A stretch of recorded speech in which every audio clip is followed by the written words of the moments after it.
Hello, my name's Alex from the Advent Label Applicator Company. This is a demonstration of the Advent 310 push-through labeler. We received your samples. Labels look fantastic. Containers look good. They look like they would work fine, but they actually have a taper to them. There is a 1 millimeter taper. This measures about 22 millimeters in diameter, and then this flares out at the bottom to 23 millimeters. If we try to put a container or a label onto there, just normally what happens is the label bubbles up towards the top because this is a smaller diameter, and 1 millimeter is a significant taper. It's hard to tell with these containers, but they're black, but they are very tapered.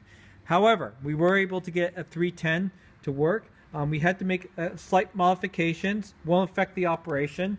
You can see here, this is the worst. We run about 40 to 50 times, and you can see you have a very less than a 1/16 of an inch possible deflection because of the taper.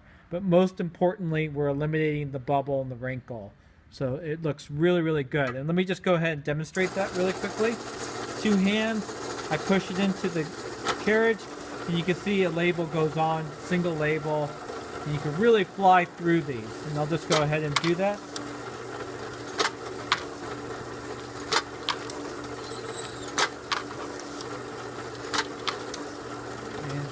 I'll go through the modifications we made just so you're aware of them.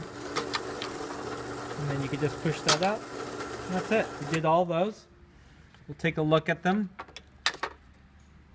Okay. So again, that's probably going to be the worst. See, that one's very good. It's good. That one's absolutely perfect. And that's just because all molded plastic containers are not going to be perfect each and every time. This one has 2 labels on it, and maybe didn't push that in correctly.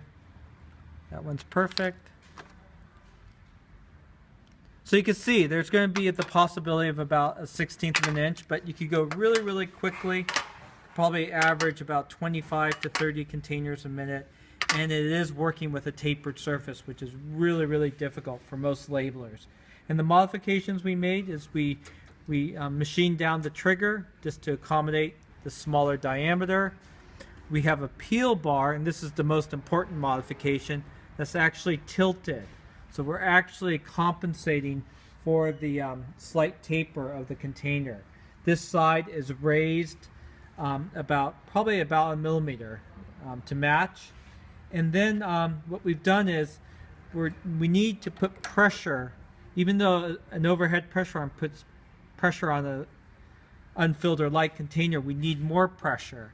And instead of pressing this down, we've added an encapsulating spring right here. And you can take it on and off. So if you're doing a standard container that doesn't need that additional pressure.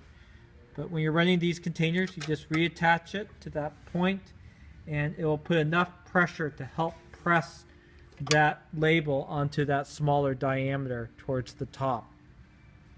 So that's the Advent 310. We just wanted to make this video so you're aware of the modifications we made, and that there is going to be probably about a 1/16 of an inch deflection from container to container. But most of them will probably be dead on, just like this. You can see they look really great. Any questions, we could reach at 800-846-7716. Thank you.